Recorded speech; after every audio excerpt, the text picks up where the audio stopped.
আমাদের শুভ প্রবারণা পূর্ণিমা বৌদ্ধদের সবচেয়ে বড় ধর্ম অনুষ্ঠান।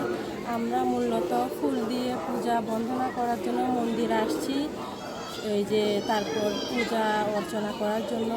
প্রবারণা পূর্ণিমা, আজকে আমরা ফুল দিয়ে বৌদ্ধর পূজা করব এবং আমাদের শহরের শান্তির জন্য কামনা করব। সকাল পর্বের বুদ্ধ পূজা, সংবদান, নষ্ট পরিষ্কার দান, বুদ্ধমূর্তি দান থাকবে। বিকাল পর্বে হাজার বাতি প্রজ্বলন। প্রবারণা পূর্ণিমা উপলক্ষে শাপলা ফুল তুলছি, তারপরে বুদ্ধ পূজা, অস্ত পরিষ্কার দান, পায়েস দান, নানান ধরনের আর কি ফলমূল মিষ্টি তুলেছি। প্রচণ্ড বর্ষাবাস হচ্ছে, বর্ষাবাস আজকে শেষ, তো এর সামনে আমাদের আরও কঠিন শিবির আসবে। আজকে আমি বর্ষাবাস শেষ হওয়ার পরে আমি আজকে এখানে মন্দিরে পূজা দিতে যাচ্ছি। বিভিন্ন মিষ্টি জাতীয় খাবার দিই এবং আমরা বুদ্ধের কাছে গিয়ে প্রার্থনা করি যেন সবার মঙ্গল হোক আর আমাদের দিনটা যেন ভালো কাটুক, এরকম কোনো আশা প্রত্যাশা করি।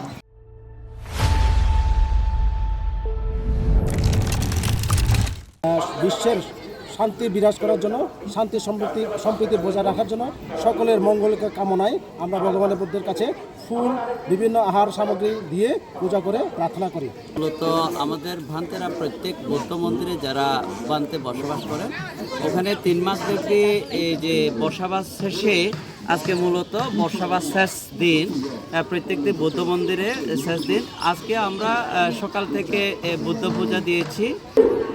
শুভ প্রবারণা পূর্ণিমা অর্থ হচ্ছে আত্মশুদ্ধ বা মৈত্রী। এই প্রবারণা পূর্ণিমার অনুষ্ঠানে দিনব্যাপী আজকের বুদ্ধমূর্তি দান, সঙ্গদান, অস্ত পরিষ্কার দান, বিদ্যাদান, হাজার বাতি দান, আকাশ প্রদীপ দান সহ নানাবিধ দান অনুষ্ঠান করে থাকে। কারণ বুদ্ধ ভিক্ষুরা 3 মাস যাবত যে বসবাস করে আজকে সমাপ্ত দিনে আমাদের প্রবারণা অনুষ্ঠান করে থাকি। এই প্রবারণার দিনে আমাদের অনেক কিছু আয়োজন করে থাকি, যেমন আপনারা অনুষ্ঠান বিহারে সংগদান, অষ্টপরিষ্কার দান সহ নানাবিধ অনুষ্ঠান, ফানুস উত্তোলন থেকে শুরু করে আমরা যাবতীয় অনুষ্ঠান করে থাকি। এবং তার সাথে সাথে আরও একটা বড় আয়োজন হচ্ছে আমাদের ওই জলপ্রদীপ, তাকে আমরা বলা হয় রিচিমিং। এই রিচিমিং আয়োজন করে থাকি। তাই আজকের এই বছর অত গত বছর 2 বছর পর্যন্ত আমাদের পাহাড়ে ওই সাম্প্রতিক ঘটনা, সাম্প্রতিক হামলায় কারণে আমাদের এই অনুষ্ঠানটি হতে পারছে না। যেমন এই বছরও আমাদের এই যে জলপ্রদীপ যে টাকাগুলো আমরা উত্তোলন করেছি, প্রায় মানুষ দান করেছি, এই টাকাগুলো প্রায় লক্ষখানি টাকা আমরা ওই যে ক্ষতিগ্রস্তদের মাঝে আমরা সেগুলো দান করে দিয়েছি।